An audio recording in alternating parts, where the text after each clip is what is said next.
What can you do with 5 kwacha? Not a lot. A 5 kwacha auto boost can get you 1,900 kwacha extra IO cover. Bernard Mulindu auto boosted, and Bernard received a total payout of 2,070 kwacha when he needed it most. Here is Bernard's story. My name is Bernard Mulindu. Waimpongkena moto. Kairi hospital check. It's a 5 problem. 296 cash. Tunasanya kwa chat. Wametumia kwa 2.7. Kairi amanda kusongera tukara mukurazichi yako dataole bomba. Alipira kwa nabana ku masku. Aba balifiwe wale bombenchi tuisuma sana. Dial star 296 hash to auto boost and quickly grow your IO recharge with care cover each time you recharge. IO together with MTN. IO, because you care. Hello, good evening, and welcome to Ask Dr. Mjajati Sunday. Today is very special in the sense that I have with me somebody who has lived with epilepsy, the patients themselves, to talk to us about epilepsy, how they've been managing, what have they learned. And so tonight I'm joined by a very interesting gentleman. His name is Bright Walia. He has a lot to share, and you have a lot to learn.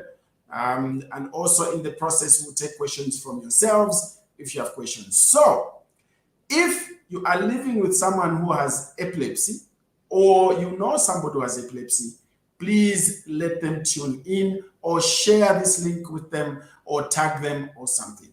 Or you've been wanting to know a lot about epilepsy, then this one is for you.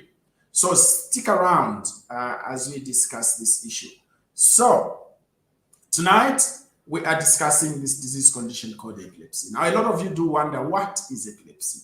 Has anyone who fits got epilepsy? Is it everyone who's fitting who has epilepsy? Or epilepsy is just one of those things? Is it a demon? Because a lot of times, epileptic patients are stigmatized as having demons or things of that nature. And they are marginalized. How do epileptic patients manage to keep jobs, for example? What sort of jobs can they keep? These are issues we're going to discuss. How do you even treat epilepsy? How do you manage epilepsy? So tonight's program is brought to us and has been made possible through MTN under their subsidiary called IO. And IO, as you know, is an insurance company. As we speak, let me introduce my guest for tonight. And this is none other than Bright Walia. Bright, welcome. Thank you so much, Doctor. Thank you so much. It's indeed an honor to be here. Right. So, Bright, could you quickly just introduce yourself? Who is Bright? All right. So Bright Walia here. I am an IT specialist, a poet, an epilepsy advocate, as well as a blogger. Although my blogging is not a whole huge site, it's just right here on Facebook. If you follow me, you'll be able to find some of my work right there. And I'm somebody living with epilepsy, as the doctor has alluded to. I guess that's a little that I can mention. There's much more I could talk about, but for this segment, I guess that's the much I can bring to you. So, Bright, tell us, how long have you lived with epilepsy? When were you diagnosed with epilepsy? Well, I was diagnosed with epilepsy in 2016, March. I was still in university by then. Even before a name was actually put to it to say this is epilepsy, it took a few months actually. Prior to that, there was a whole lot of imagination from many people. But the conclusion came to be that it was epilepsy, I think 2 months after the diagnosis in 2016 in Kitwe. How old were you at the time? By then, I was 25 when I was diagnosed, 25 years old.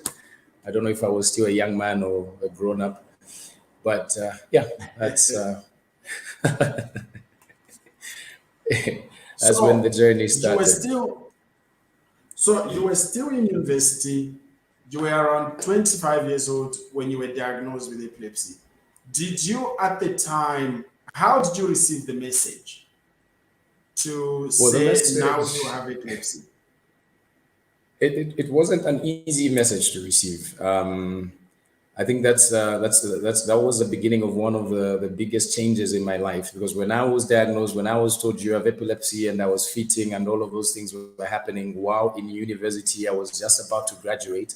A lot had changed, and because of the stigma that came with all of this condition that just came all of a sudden, and to make it worse, the first seizure actually happened at a church conference. So you can already tell what what stories started coming out.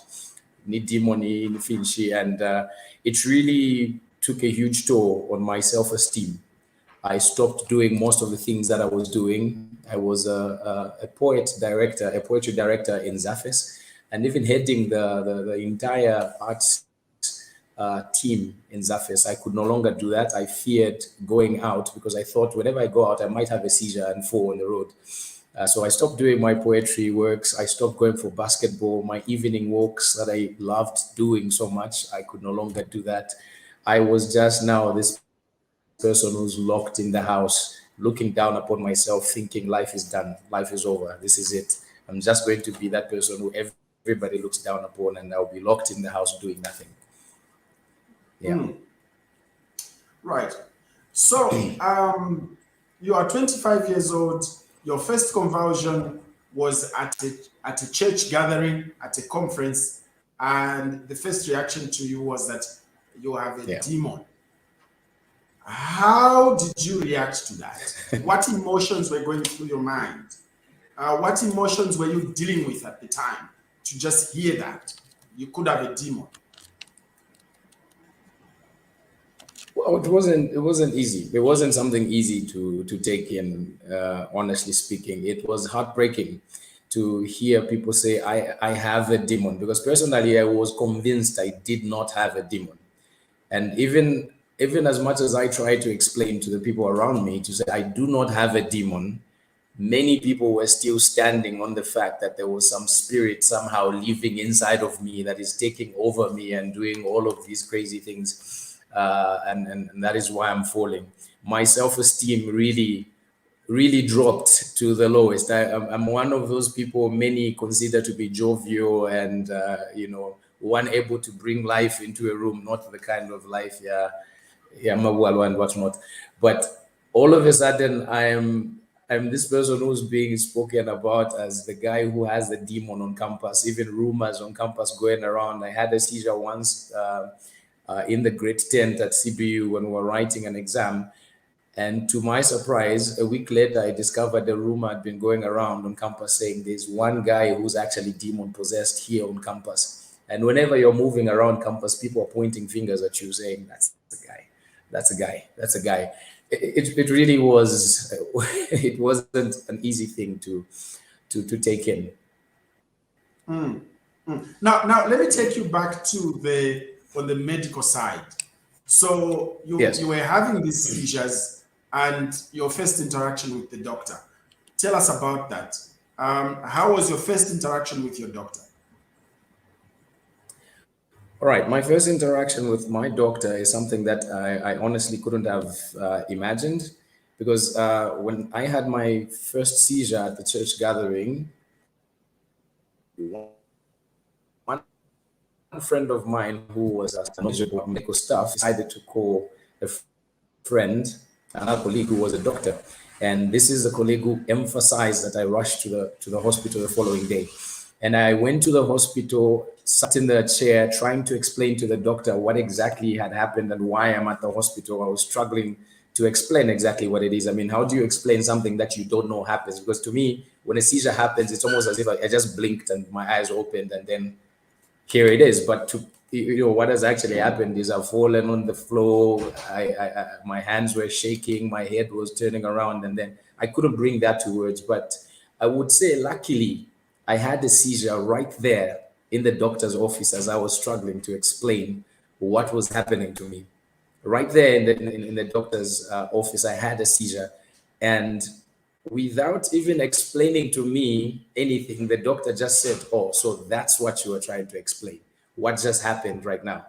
And all I could say is yes. And no name was given to it, no explanation was given to me.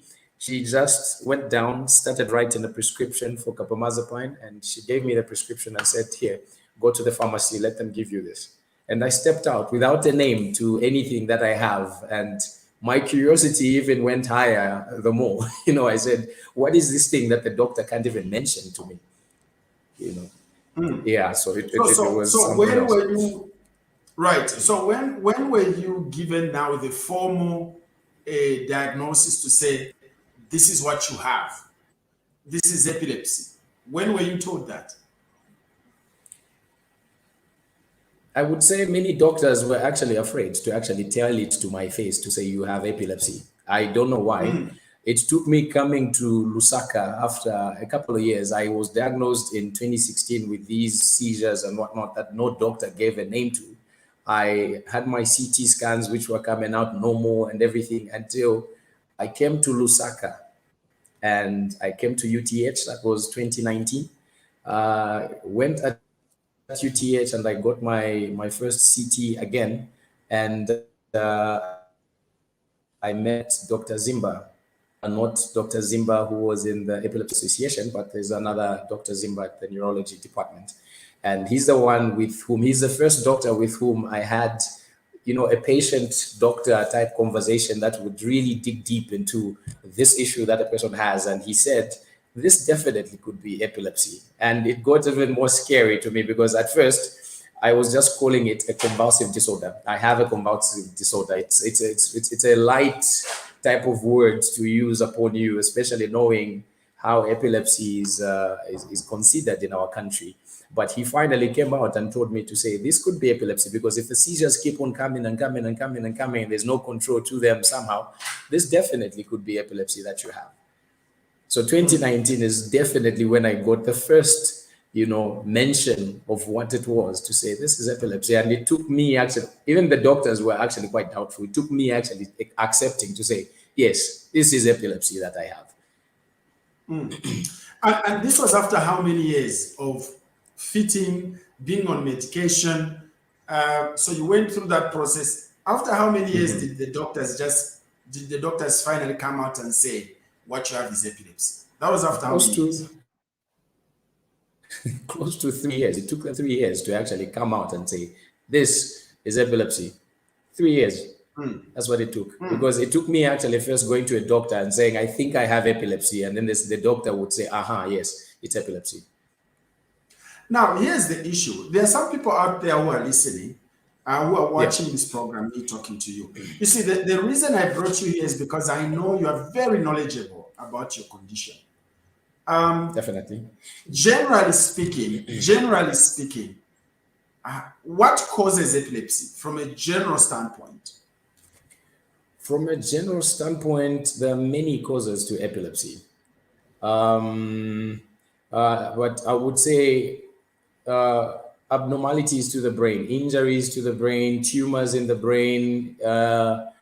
If somebody has a sudden, let me bring it down to not scientific terms, but if somebody at birth, for instance, is dropped as a baby is being born, and they drop the child at birth and there's some injury to the brain, that can cause epilepsy.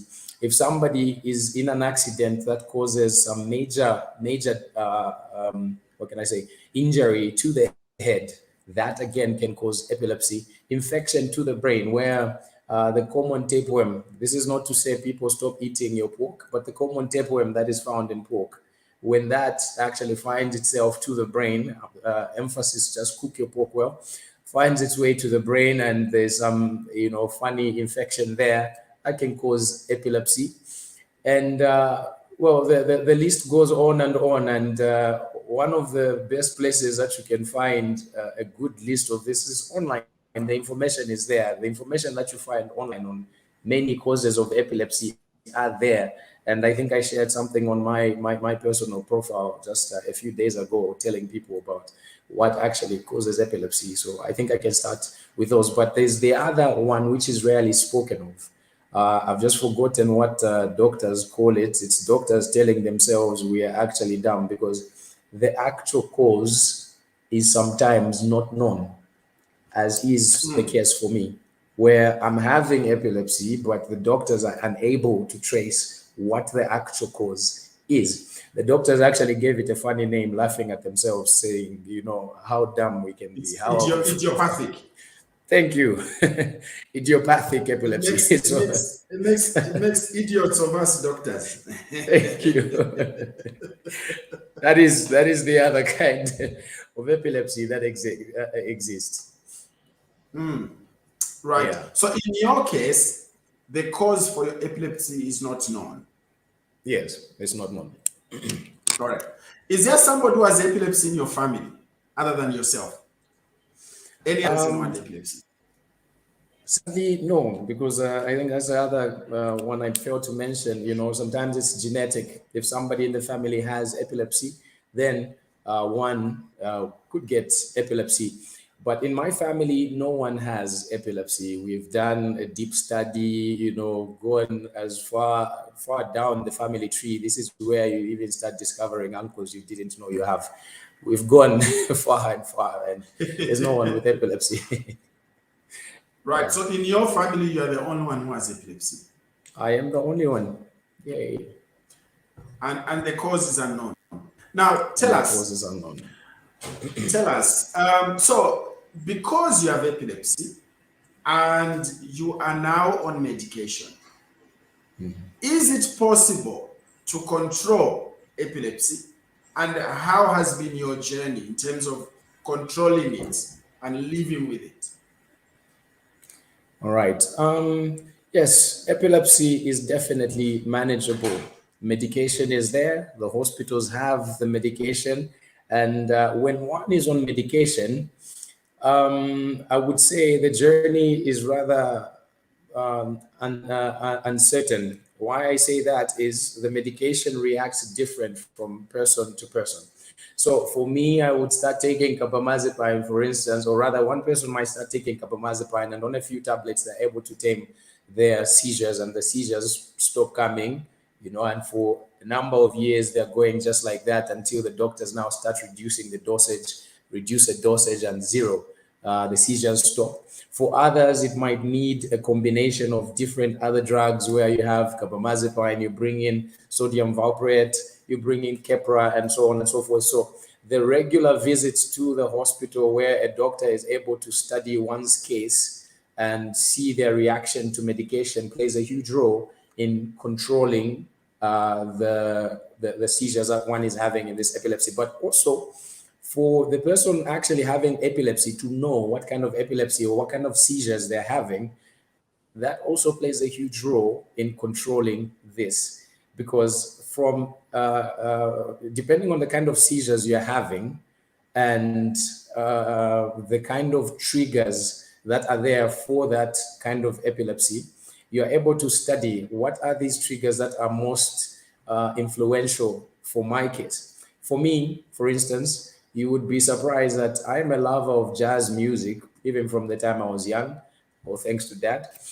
But it so turned out that jazz is actually one of the many ways in which I tame my convulsions. So I've studied what triggers my epilepsy, and one of them is sudden high-pitched sound.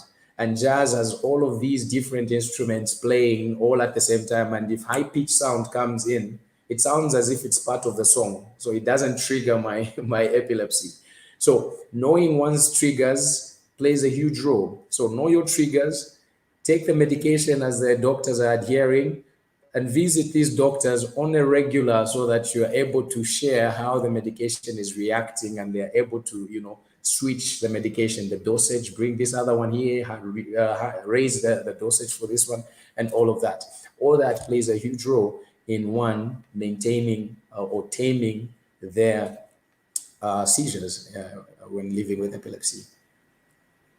Now, when you, with your experience with epilepsy and the fact that you've been on medication, and you know that the medication has helped you to control these seizures, how does it make you feel when people say it's a demon? Well, for me, thank God, I would say I have gone past that point where somebody telling me I'm demon possessed becomes an offensive thing. I really feel rather sorry for the masses, for the lack of knowledge that is out there. You know, at first it used to definitely make me feel very, very low and feel sad and feel more or less, how can you make me have a demon? But I would say personally, I am a Christian, and if I read my Bible, it took me actually reading my Bible and knowing what the Word of God actually says. And the Word of God, I bring that in because the Word of God is telling me your body is a temple of the Holy Spirit. Where light exists, darkness cannot exist, you know, and light and darkness cannot mix. Even right here, the bulb is on, darkness is fleeing. And I read my Bible, it's telling me that. And the question that came to mind is then, how can a demon and the Spirit of God be existing in my body? How are they cohabiting in my body? And I believe the Word of God, the Bible speaks the very Word of God. And when I hear that, I just laugh and say, Mervan, to read your Bibles. Read your Bibles and you will know a Christian cannot be possessed by an evil spirit.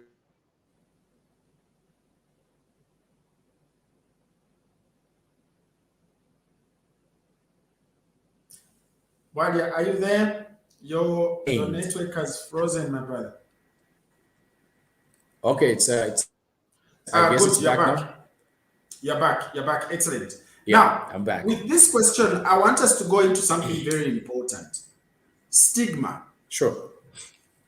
Stigma, in what ways? In what ways? Both from your own experience and the experience of other people who are living with epilepsy that you've interacted with. In what ways are epileptic patients stigmatized? Well, one of the ways is this thing where somebody looks at you as if you are now unable to do anything, like you're somebody who's now supposed to be on the sideline.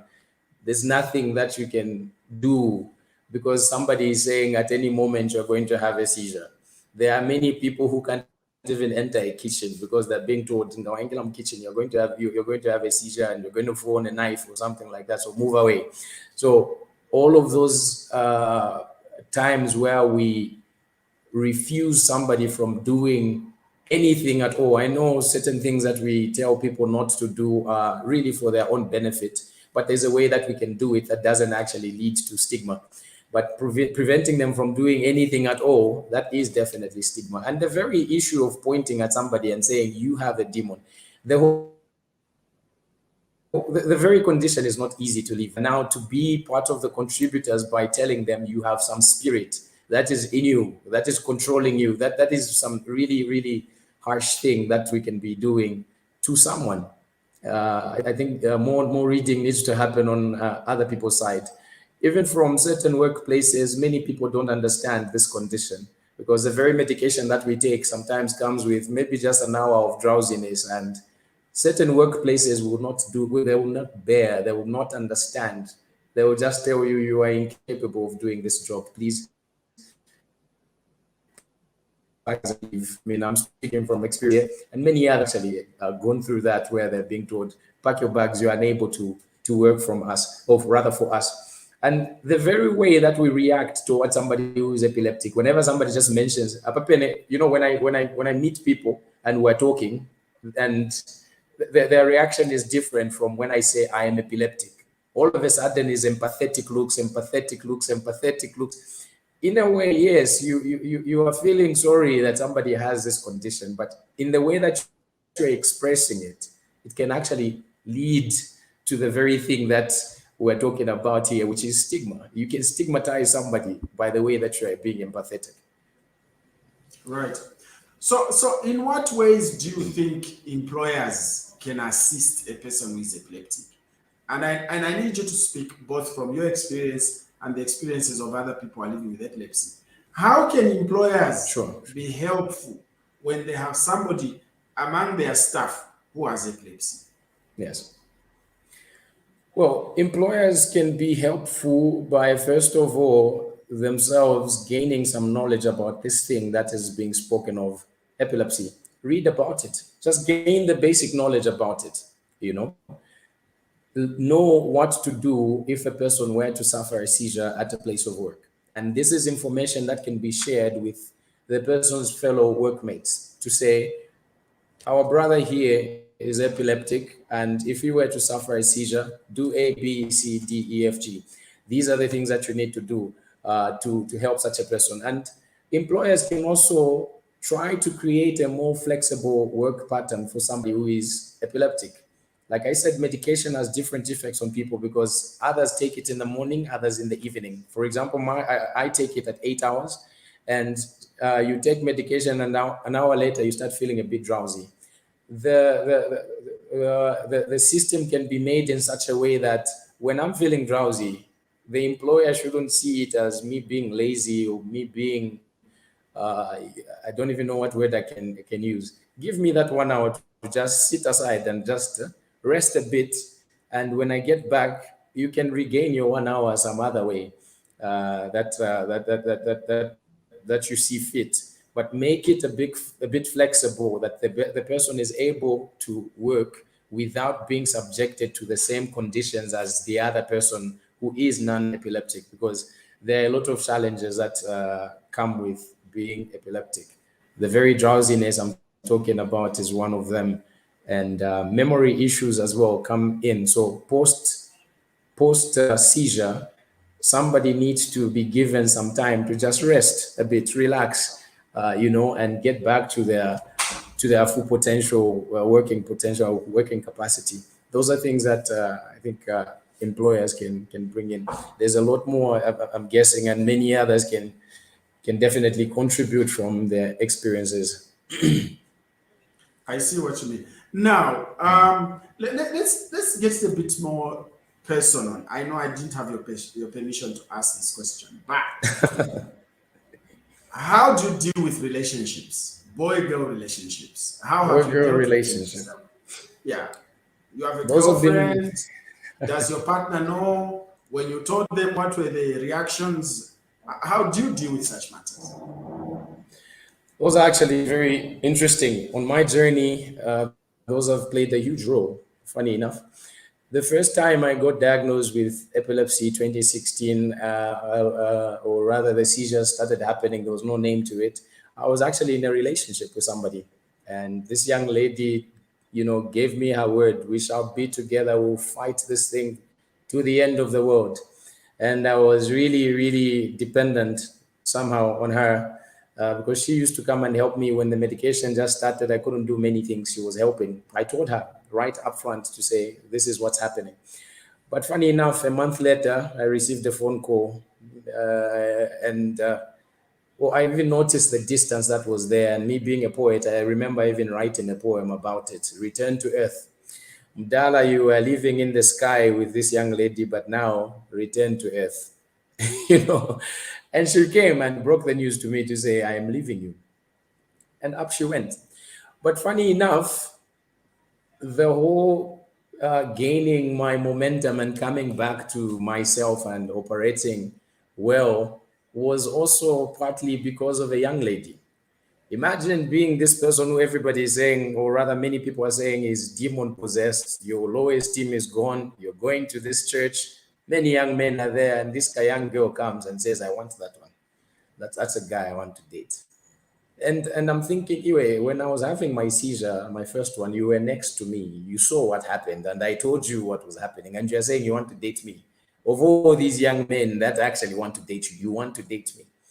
That was a huge morale booster for me and a steam booster for me, because I then realized, well, maybe there's not much that is different now.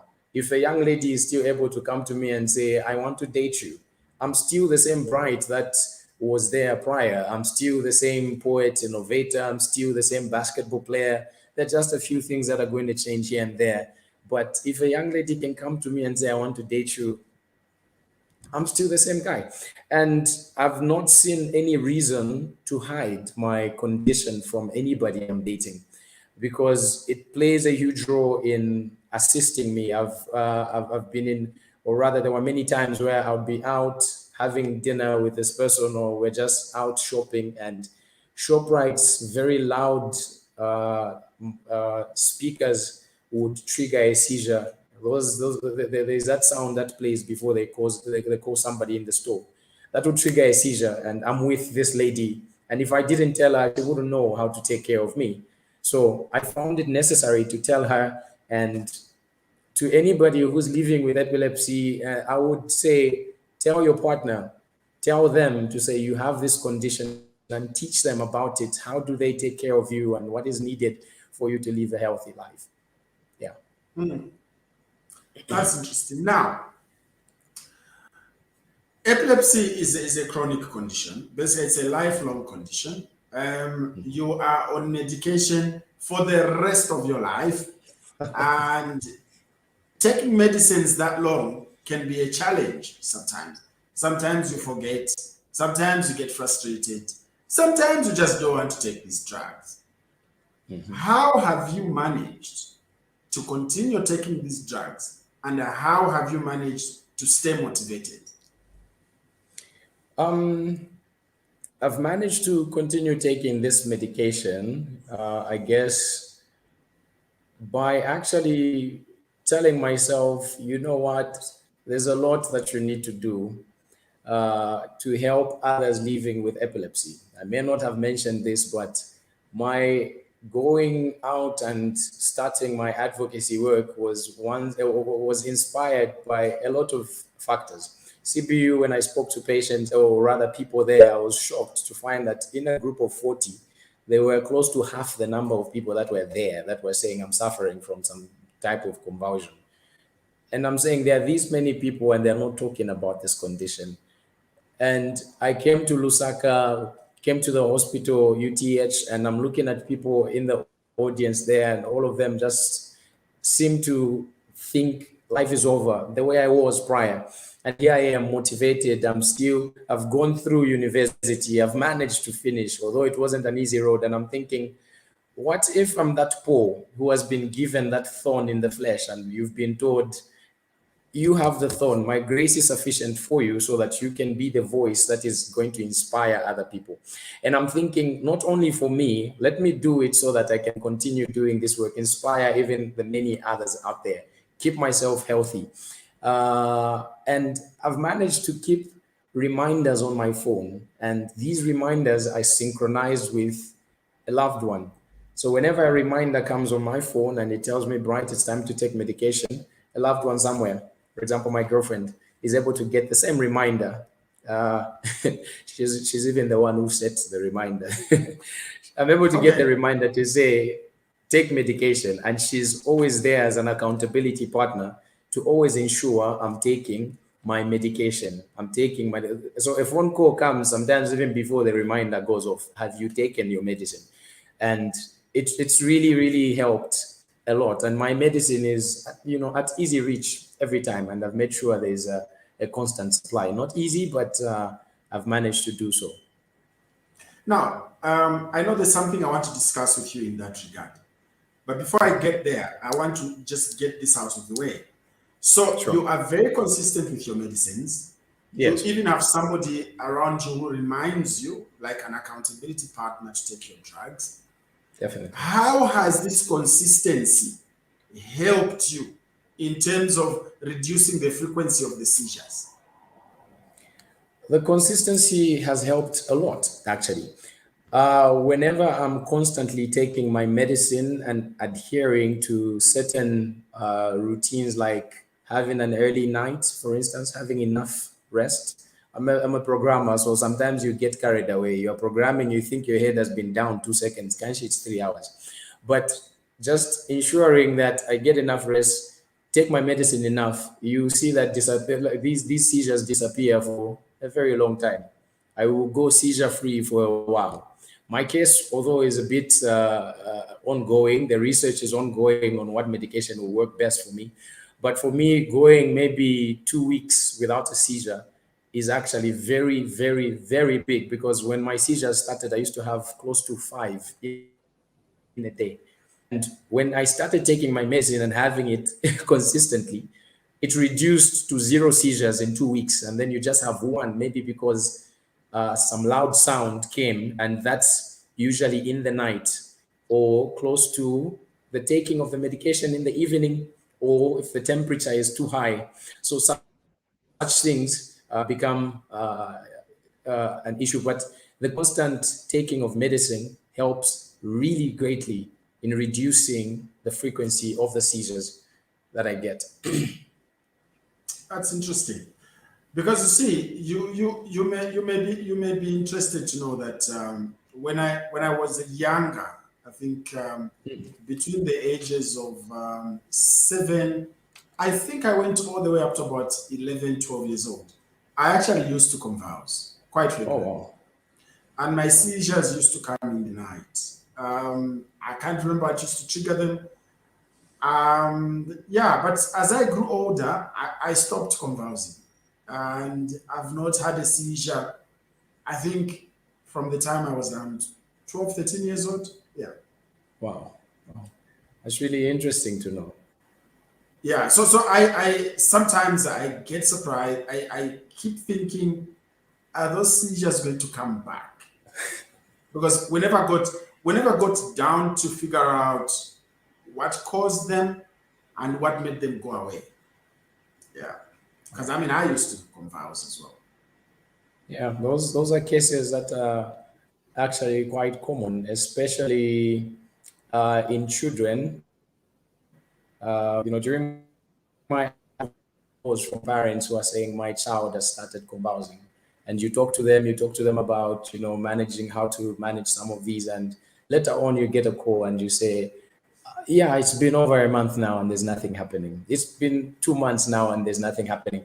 So they happen, and it's quite common, and that even the very causes are unknown in some people. But those are the ones that now many start to say it was a demon and it was cast out. And yeah. So I must have had a demon and it was cast out. You had a demon and that it was cast out. Mine is about to be cast. Now let's get back to this reminder and the fact that you're a programmer, and also the fact that you have developed a technology that can help patients with epilepsy. Now that's quite something.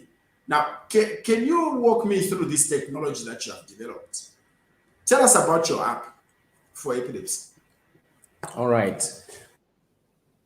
My application for epilepsy is called Seizure Assistant. I decided to call it that because one of the motivating factors was that I had a seizure and there was no one to assist in that moment. So I said, okay, let me create a seizure assistant. I changed my entire dissertation in university and focused on this because I had a seizure, woke up to an exorcism.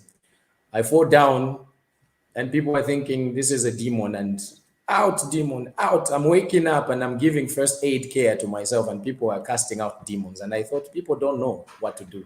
Let me create something that will help them. So what this application does, the main feature that was there the first time is when I have an aura, which is just a series of abnormal, feelings, maybe deja vu, a bit of drowsiness, sound impairment, and all of that, I'm able to tell I will have a seizure in 30 seconds. So I created an app that will allow me to just pull out my phone and push a button on the phone, and it will go into panic mode. And in panic mode, it will do 3 things. Number 1, it will send a message to my loved one, the person with whom I have my reminder synchronized with, telling them Bright has had a seizure, and it gives them a geolocation of where I am. And using Google Maps, they can track me. Say if I'm alone, I have a seizure somewhere, they're able to track me. Number 2, it will play some SOS sound that will try to get the attention of the people around me to the phone. So while I'm fitting there and people are trying to run away, my phone starts playing some sound. They will think, maybe it's somebody who knows him who's calling. They'll reach to the phone, and when they look on the screen, what they'll find is my personal information listed there, not a whole biography, but just, hi, I'm Bright. and what I'm having is a seizure. My emergency contact is this one, her number is this one, or his number, or whoever you want to set. You can, there are even call buttons. There's a call button on the side and an SMS button on the side where they can SMS that person right there and then, or call them right there and then from my phone. And then right below there, they will have first aid care steps that they will need in order to take care of me, depending on what kind or what kind of a seizure I'm having. So they'll have all the steps that they need. Do A, B, C, D, E, F, G, and you'll be able to provide first aid care to this person right there and then. So it's like you are teaching the public to be first aid respondents right there and then. So that's one of the major features that the application has. Excellent. Excellent. That's an amazing job. Is your app already out there in the market? Can people download it and use it? Currently, no. People cannot download it.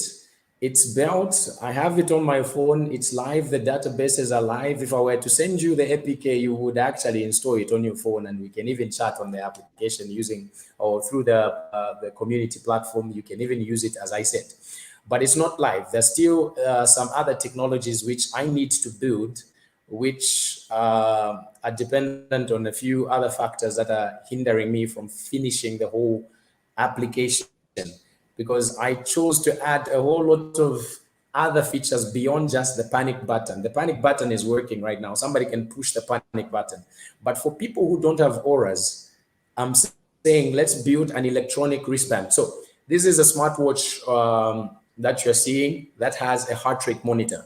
So for somebody who doesn't have auras and they just get a seizure, the watch is able to monitor their heart rate and communicate that to the phone and push the application into panic mode and do all those things that I did by pushing the button. So now I need to get the technology built, build our own wristband, a small wristband that is not as expensive as a regular smartwatch that the average person can access and buy and put on their wrist and start using in conjunction with the application. And then they get access to all these other features that are there. You see, for someone who has who has observed chronic illness, your app, I think, and I believe, your app can assist even in other chronic conditions like hypertension, diabetes, and things like that. Now, what is needed to get this app out there in the market? You've said you need the wrist band, the smart wristband, and things like that. I'm sure these things cost money. What, in dollar terms, how much money is required to have this thing out there? Because in my mind, as you are talking, I'm thinking this is how technology should be used to assist patients.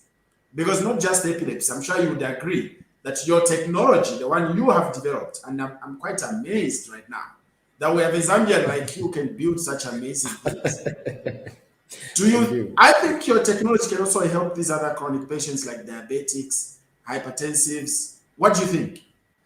Definitely. I've been approached by many patients. I think the first people and organizations that reached out when they saw me speak somewhere and heard about this were the HIV/AIDS community. Path, when I visited them, they were saying we have a problem with our people taking medication. So if we could utilize this feature that has reminders, where reminders can be sent to a loved one, somebody out there, and create some sort of accountability so that people start taking medication, we would love that. And have this community feeds where people can share their problems and people are commenting on those issues in anonymity, because people can share their issues and respond to issues anonymously without your names even being known. Others are not comfortable to come out about these things, and they're saying if you can have that, definitely, this would be great. But it's gone as far as just that. Smart technology, definitely, we would need it, but no support. But you see, I'm going to say something here. For me, I feel very strongly that innovations like yours, these are innovations that government should jump and fund and roll out. without delay, actually. Because you see, it's innovations like yours that would revolutionize the way we treat patients. In my mind, this works. I don't know, maybe it's because I'm too idealistic. Do you find me too idealistic? No, no, actually, I find you realistic because what you're saying right now is very real.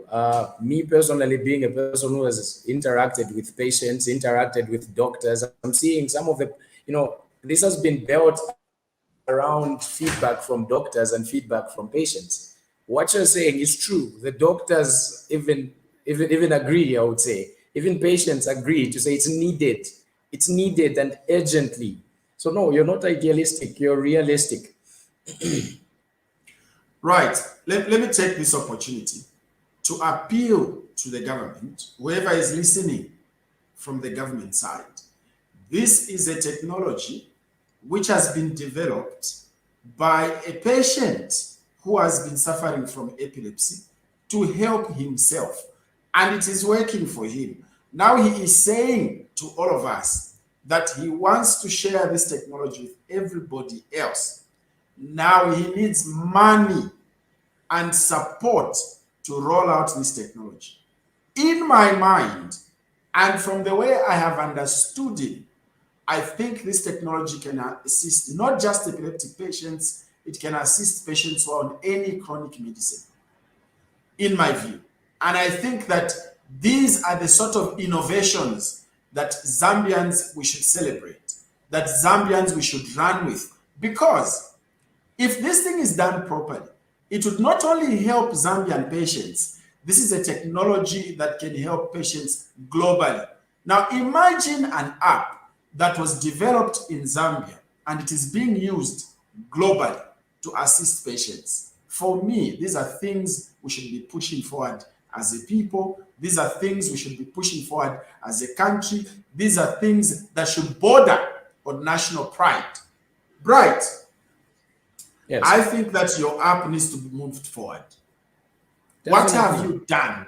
What have you done so far to get this app forward? Because we need it.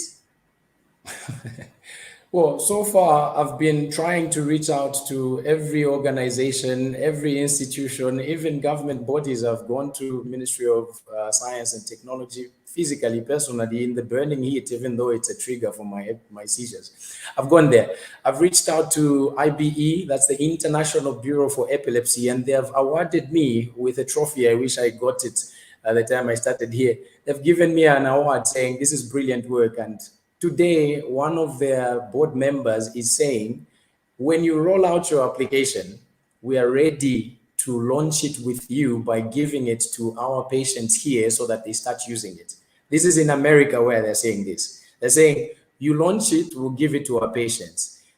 And Harvard University as well has their neurologists saying, when you launch it, we'll give it to our patients. These are emails I have with me. I'm not afraid to share them. The people are not saying, no, keep them secret. Awards have been given, have been recognized as a global light in Africa. I was a representative at this year's Global Light for the works that are being done in epilepsy. The application is being built right now, and I'm even moving it forward to ensure the other features are working. And all of this has been done from my own pocket. I'm not working right now. Like I said, keeping a job sometimes in Zambia because of the condition, very few understand it, quite difficult.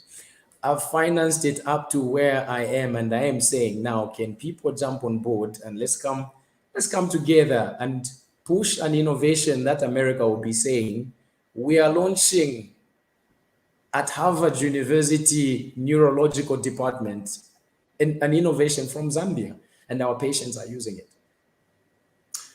Now, my last question. I'm sure for anybody who wants to support you out there, they want to know this, and this is critical for any innovation. Sure. Is this patented?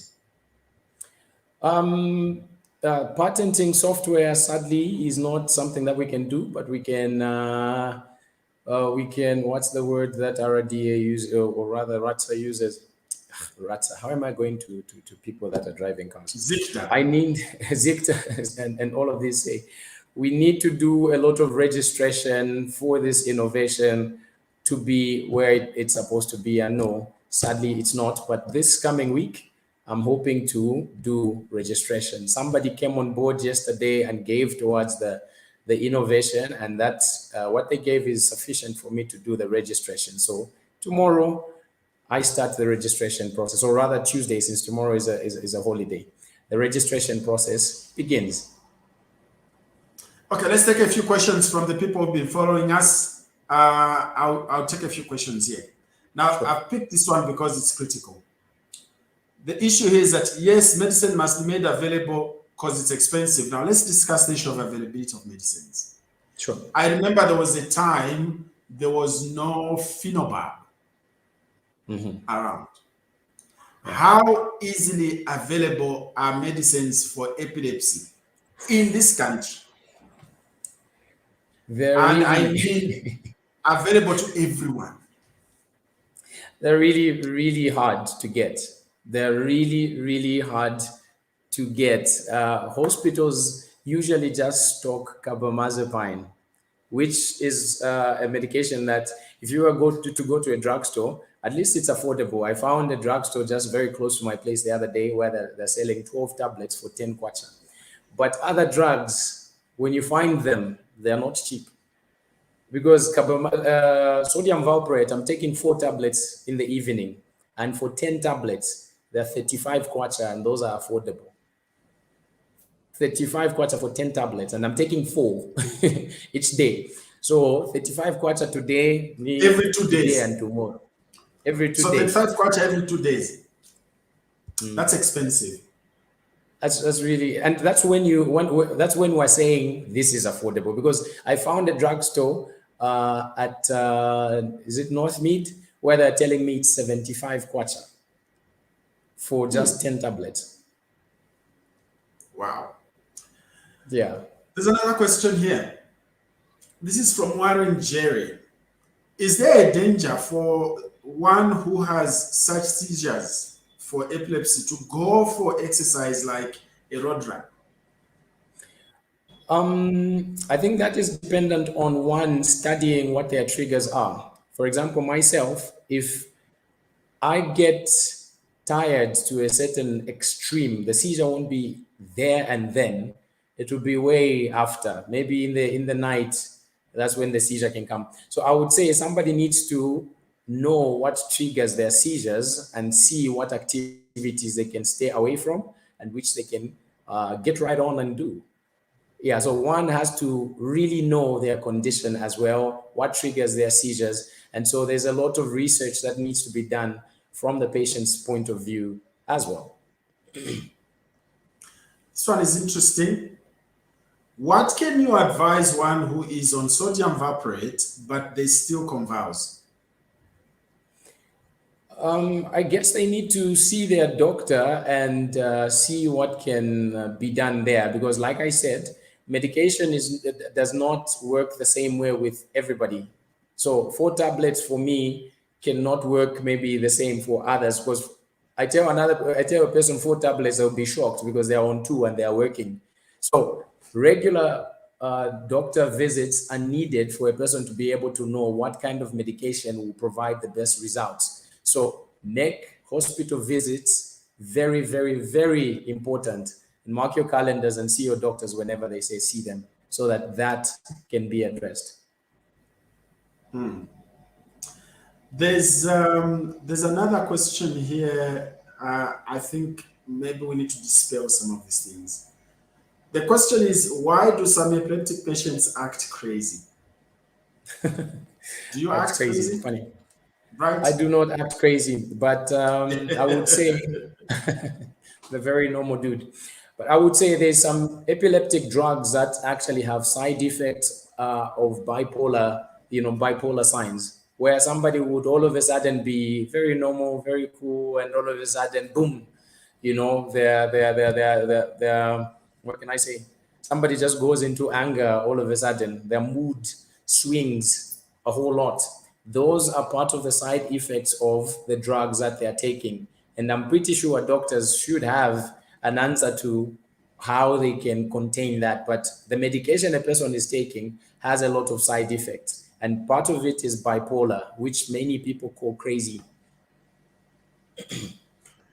Here's another interesting question here. Driving. Is there a danger for one to drive themselves? Can an epileptic person reach a point where they're able to drive themselves? They can reach that point, but there is a danger if that person has epilepsy that is obviously unmonitored or untamed, where you're not on medication, you haven't come to a point where seizures have been controlled and all of that.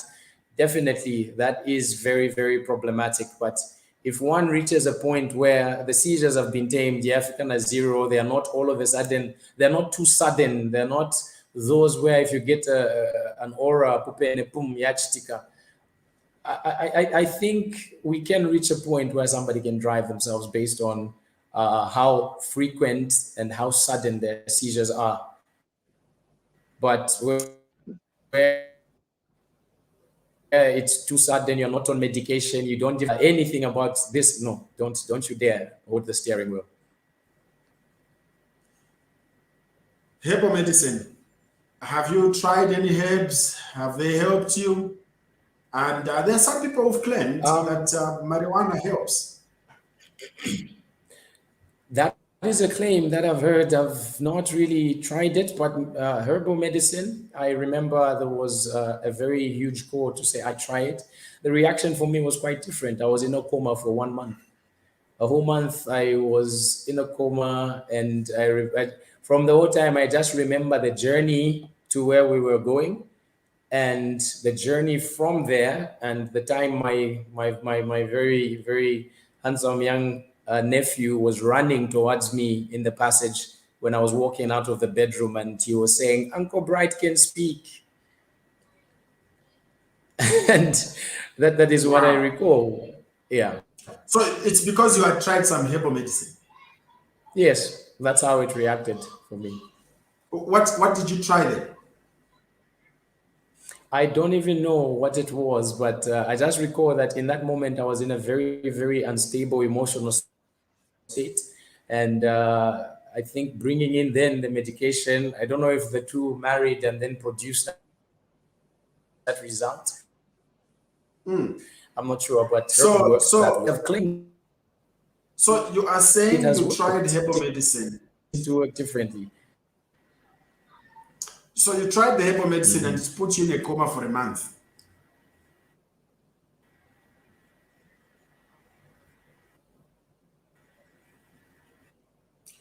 Bright, are you still here?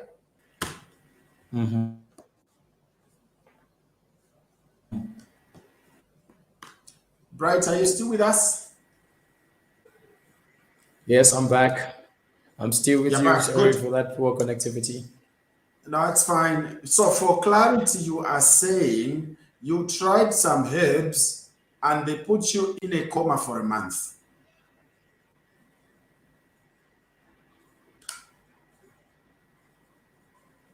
Yes. Yeah. Although I wouldn't say this is the general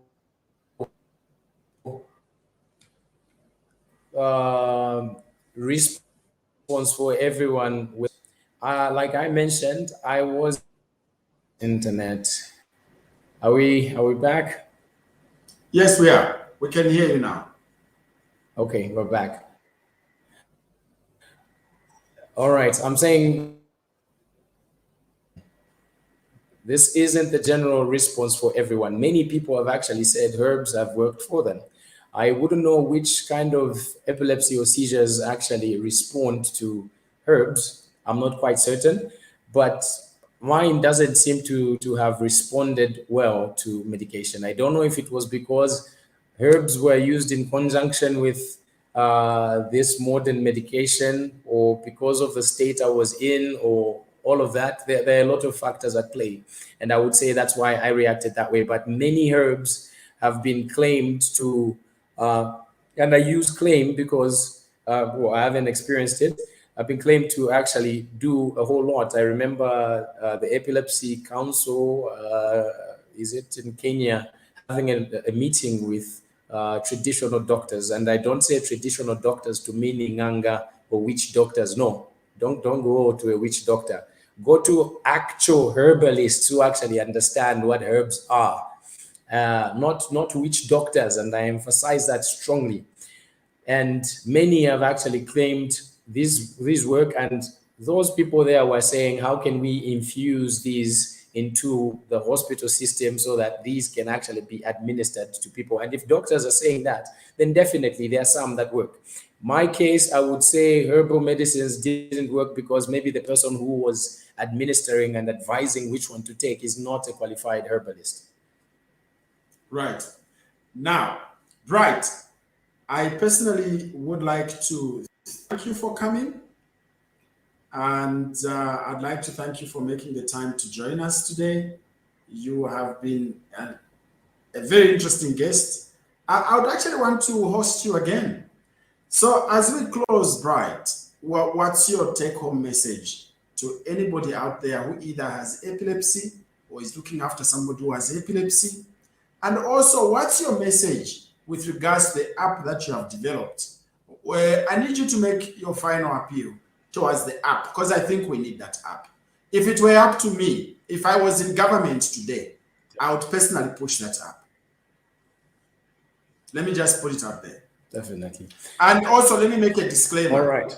I have no direct benefit financially on this. All right. My take I'm home, just saying it because yeah, because I think the app works. Go on, my brother.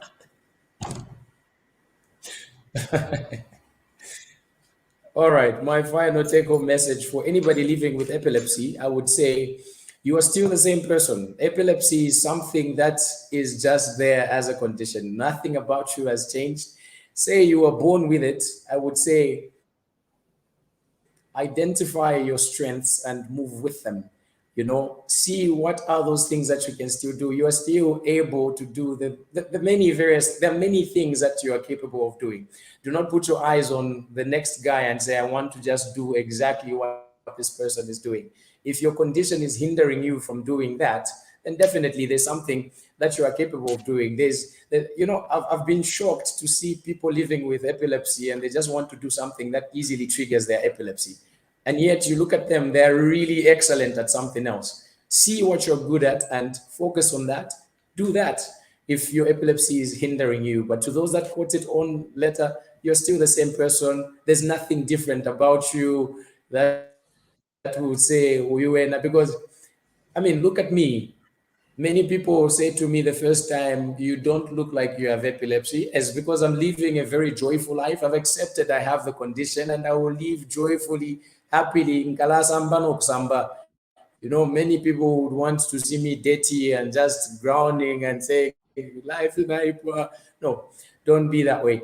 And to the person taking care of somebody living with epilepsy, I would love to emphasize is learn about this condition. So don't live on myths. One question I saw in the comment was forever wafa. No, those are myths that I think doctors just gave to make sure that you are properly taking care of yourselves and not putting yourselves in harm's way. People that are living with epilepsy and you taking care of these people living with epilepsy. If a person loves to cook, for instance, be with them, stand next to them, and you're just there talking about a story. Do not make epilepsy the topic of the day, every day.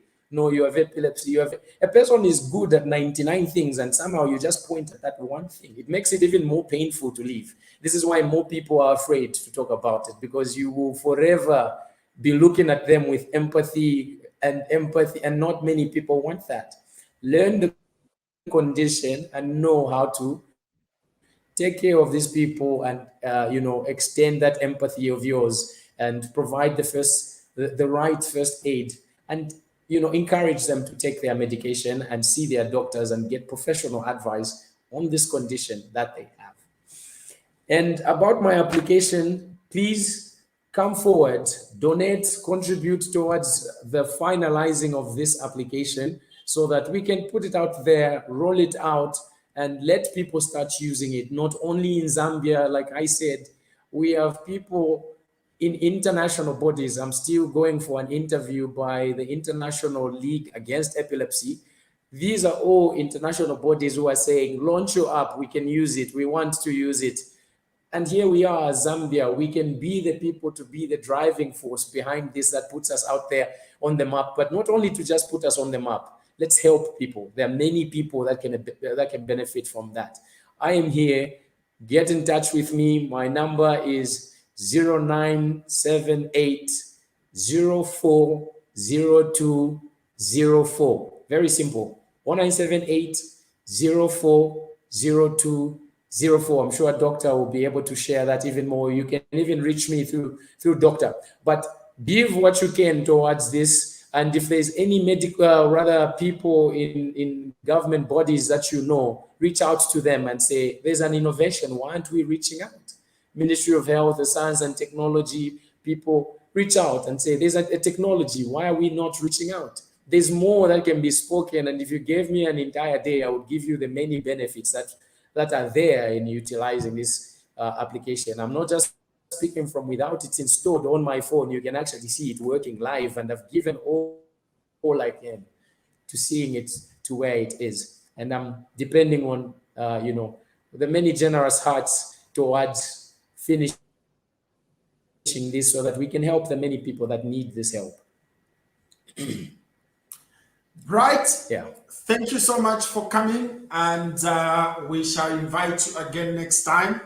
And thank you so much for sharing your life, and also just for sharing how you have dealt with epilepsy in your life. And also, I wish you well on the app, because I am very convinced, beyond reasonable doubt, that app is going to assist so many patients, and not just epilepsy patients, but several other patients who benefit from your app. Enjoy the rest of the week, my brother, and I wish you well. Take care. Thank you so much. Thank you so much. You take. Right. So there you have it. We were having a chat with Bright, who is someone who has been living with epilepsy for a very long time. And through his own innovation, he has come up with an application that literally helps patients who are on chronic medication. And in my mind, having listened to his app and having looked at it, I felt that app can actually assist even other patients who have chronic illnesses like hypertension, diabetes, HIV. So this is an app that should be supported.